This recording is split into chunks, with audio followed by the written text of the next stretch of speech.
Alright, at this point, makakasama natin isa sa mga candidates ng Mr. and Miss Hannah's Ecotourism Philippines 2017, all the way from Cotabato. Walang iba kundi si Miss Eloisa. Good evening. Hello, good evening. Okay, so yan, ilang minutes na lang sa start ng competition. Ano pakiramdam mo ngayon? Super overwhelmed at sobrang saya dahil ito na yung point na malalaman kung sino yung winner ng Mr. and Miss Hannah's Ecotourism Philippines. Okay, so ilang months din kayo nag-prepare for this. Pero ikaw personally, ano yung mga ginawa mong paghahanda para maging maayos yung performance mo tonight? Siyempre sa pagkain, diet, gano'n. So all of us nag-prepare talaga in this competition. Siyempre, parang tinitingnan dito is the body figures. Yes, yan po. Okay. Siyempre, bukod sa mga beauty pageant, bukod sa panglabas na kagandahan, kailangan din dito yung substance mismo. Yes, And for this pageant, ecotourism yung big word dito. So para sa lahat ng mga viewers natin, kasi medyo big word nga siya, paano mo papasimple itong ecotourism para maintindihan din? For me, sa akin, ecotourism is all about environment, on how we can protect, save our Mother Earth. Okay, ngayon naman, ma-interview naman natin all the way from Samar, isa sa mga candidates sa Mr. and Miss Hannah's Ecotourism 2017. Walang iba kundi si Leo. Good evening. Hi, good evening. Good evening, everyone. Ilang months din kayo nag-prepare for this? Ikaw personally, ano naging preparations mo? So we've been preparing for this competition for 3 months already, I think. Okay. And well, personally, I think all of us have prepared so much. We've really follow a very strict diet, and we work out ever so often. And then even before that, we also do a lot of photo shoots to prepare ourselves. And even we had a workshop on how to project ourselves better, how to be more confident about ourselves. Okay. So itong pageant na to, very distinct siya kasi may advocacy siya, di ba? Yung ecotourism. Right. In your own words, paano mo ipapaintindi sa mga millennials ngayon kung ano ba itong ecotourism? Interesting, very interesting question. Well, yeah, so this pageant is, unlike any other pageant, it's not only all about, the glamour, the beauty, and all that. One of its primary advocacy is on ecotourism, which is all about, conservation, protecting the environment, responsible traveling, and active community participation. Mula sa iba't ibang panig ng bansa ay magtatagisan sa talino, ganda at husay sa pagrampa ang 24 na kandidato upang makamit ang titulong Mr. and Miss Hannah's Ecotourism Philippines 2017.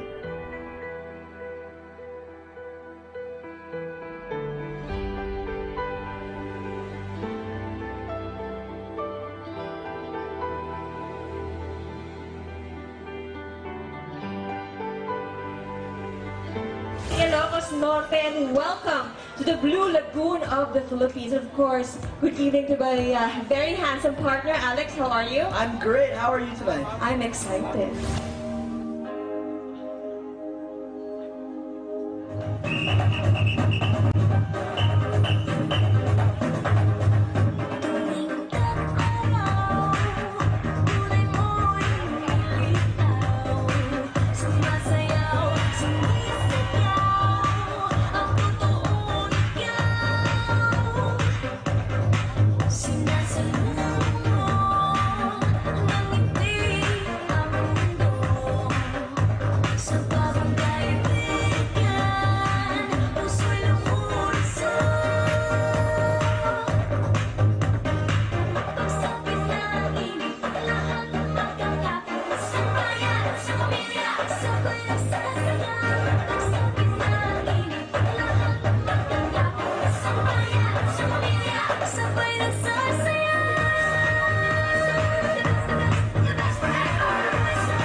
Ladies and gentlemen, good evening. I'm very proud that right after the record-breaking success of our Beauty Begets Beauty, blessing and inauguration of the Hannah's Beach Resort Premium Suites on 18 February 2017, Hannah's once again made a significant milestone, not only in the tourism industry, but this time also in the world of pageantry, as we present our very own search for the Mr. and Miss Hannah's Ecotourism 2017. I would like to extend my greetings filled with joy and anticipation all of us share in the coronation night of Mr. and Miss Hannah's Resort Ecotourism 2017. To add excitement sa coronation night ng Mr. and Miss Hannah's Ecotourism Philippines 2017, napakarami po mga celebrity guests ang dumayo pa dito mismo sa Hannah's Beach Resort and Convention Center. Sumasakto lang sa tiyempo, magkapanis, magkatelo, ang gusto natin pareho. May kantang umarakada, jamming ng magkabarkada, nauwi sa isang harana. Nananana, puso ko'y naninibago. Hay nako, ano ba to? Ba't ang bago? Dali na kaya mag-I love you, kahit I like you, kahit I miss you lang, oh. Dali na kaya maging tayo, medyo seryoso, pero pasimple lang, oh. Pwede, depende, pwede, pero depende, pwede, depende, pwede, pero depende. Good evening po sa lahat. Thank you po sa mga nanonood ngayon and sa mga pumunta po dito. Ang next song ko po is from my career single, Pexman.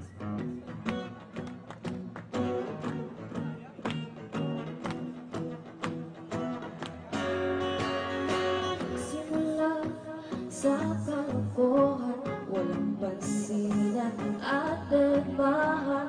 Pakipot ngunit may gusto naman. Sunod na ay mga kulitan, pababaw na mga tampuhan, at na-develop ang pagmamahal. Pexman, Batman, Superman, ang puso ko'y sa'yo sumemplang. Pexman, Batman, Superman, ang love mo ang inaasahan. Pexman, Batman, Superman, sa'yo tumambling at pinangaan.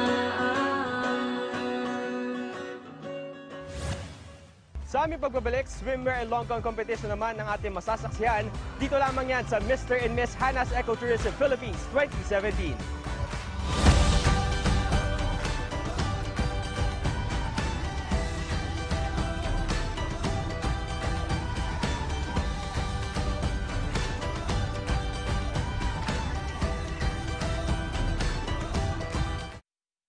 Makibarkada na at tumutok sa programa kung saan ang Pinoy ang laging bida. Buhay Pinoy.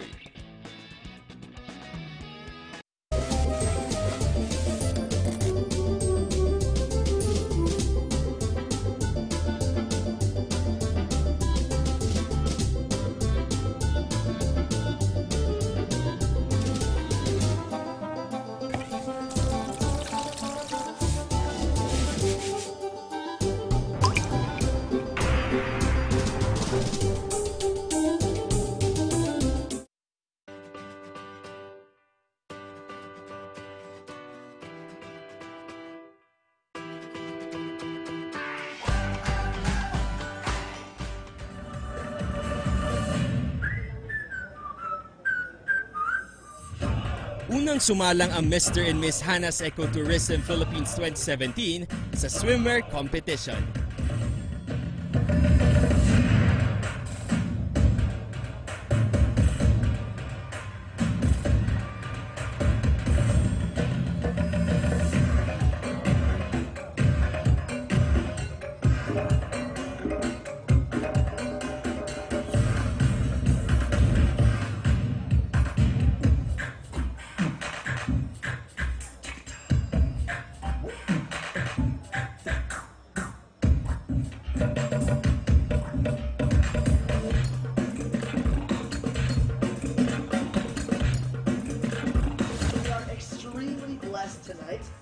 So what we will witness is not just conventional formal wear, but formal wear of world-class excellence. That is right, Alex. You know, ladies and gentlemen, from the fabulous collection of one of the best fashion icon in the world, let us now witness Rene Salud's Mindanao Tapestry Collection. Buhay mo muli ang ako at tibok ng puso sa iyo pagmamahal. Ang buhay ko muli nag-iba, ang puno ng saya. Sa lahat, di maaaring iwan, wala na makakapigil kahit na bagyo man ang panahon. Ikaw lang mismo kung saan lilisan, paano ba?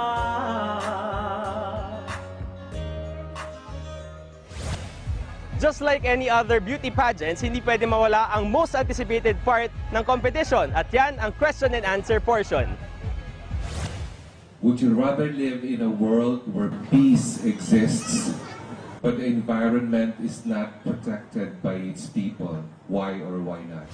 I would not rather choose having peace without protecting the environment, solely because having a peaceful world does not mean that we can having a peaceful world does not mean that we can protect the environment, right? So it cannot happen that this world may have peace because we are destroying the environment, right? It cannot exist the same way. For that reason, I would rather choose having the world, the environment protected, even though that the world does not have it's not completely peaceful. Candidate number 11, how are you feeling tonight? I'm feeling good, thank you. Are you ready for your question? Yes, I am. All right, please draw a judge. Confidence. I like that. So you picked Mr. Brix Vera. What makes you say that you are the best candidate for Mr. and Miss Hanas Ecotourism? Responsibility, my maturity in taking actions that I do right now. I believe every manner and action that we do in life should be with purpose, meaning, so that with the responsibility and maturity we have, we can show the world, hence make everyone better around us. Thank you. Well said. Thank you very much, candidate number 11. Hi, candidate number 5, how are you? Hi, I'm blessed. Definitely blessed. Blessed and is the grateful. best. Yes. Okay, can you open it for me, please? Miss Helen Encarnacion. Your question, please. Good evening, ma'am. Kung ikaw ay, sakaling kung ikaw ang mananalo bilang Miss Ecotourism, at ang naging prize mo na ibibigay ng isang pilantropo ay 5 hectares, ano ang gagawin mo dito para makatulong ka? I will use it and I will do like this, like Hannah's Beach Resort, because I've seen and I've witnessed the beauty and the advocacy of this resort, and having that kind of advocacy is really helpful to environment, because if we love and respect our environment, it means we love the people. And if we love the people, they would love us back. And this place will be a better place to live in. Thank you so much and enjoy the rest of the evening. Lady in blue. Yes.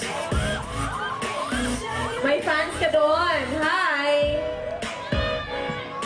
Okay. All right. Stay here at the middle. Hello, good evening. Hello, good evening. Are you ready for your question? Yes, I am. Okay, choose your judge. Your judge. Okay, can you open it for us, please? Your judge is Mr. Randy Velasco. If you were to describe the Philippines to a blind foreign person, how would you describe it? If I would describe the Philippines to a blind person, I would tell him that the Philippines has so much more to offer. The Philippines is not just a place wherein people are living, wherein hospitable Filipinos are. Philippines is a place wherein there is a lot of beautiful places, and even if a blind can see the Philippines, I believe that he can understand what I am saying because he has the heart of a Filipino. Thank you. At bago i-anunsyo ang susunod na Mr. and Miss Hannah's Ecotourism Philippines 2017, ilang celebrities pa ang nagpamalas ng kanilang husay sa pag-awit. Tayo magbago, kailanman, nasaan man itong pangarap ko, makuha mo pa kaya ako'y ikhanat yakapin. Hanggang sa pagtanda natin,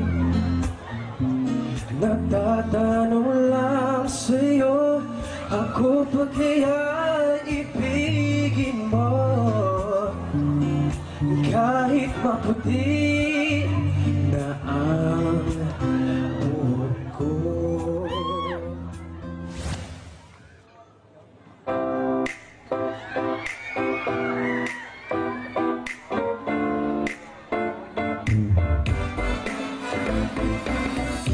Araw-araw ikaw ang gusto kong kasama, buhay ko'y kumpleto na tuwing nandito ka. Sa tabi ko, aking giliw, di pa din ako makapaniwala na ang dati kong pangarap ay katotohanan na. Ikaw ang tanging inspirasyon, at basta't nandito ka, ako'y liligaya.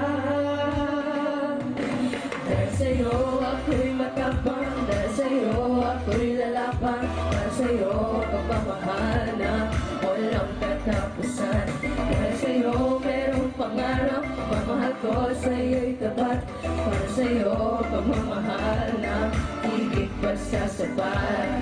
Gagawin ko ang lahat para lang sa'yo sinta. Basta't nandito ka, ako'y liligaya.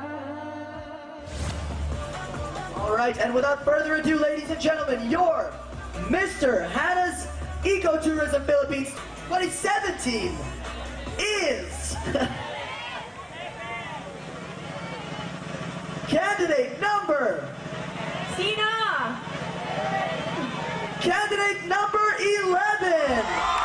Unanimous decision on stage. Congratulations.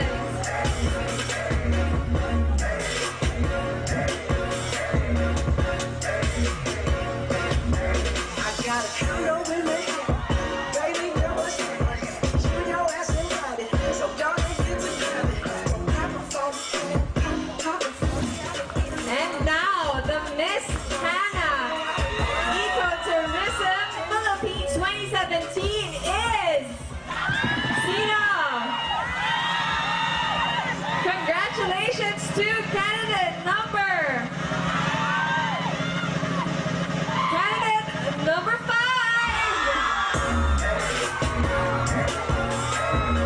There she is in all her splendor. Candidate number 5. Congratulations.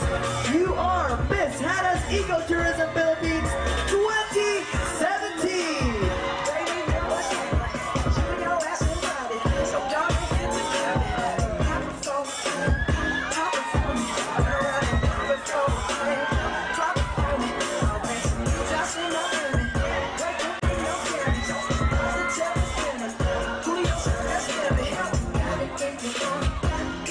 Congratulations.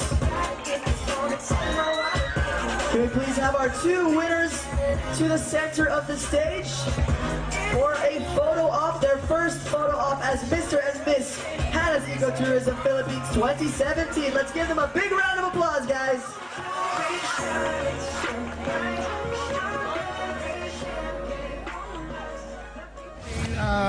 Pinaka-advocacy namin kasi is really produce tourism as the first industry here in Pagudpud. And of course, yung commitment namin to preserve the Mother Earth and the environment. It's a huge blessing po that I became Mr. Hannah's Ecotourism of 2017 po. Okay, So for my whole duration of my reign, I believe that I can be an inspiration to the youth today and try help them give knowledge of how we could protect our environment.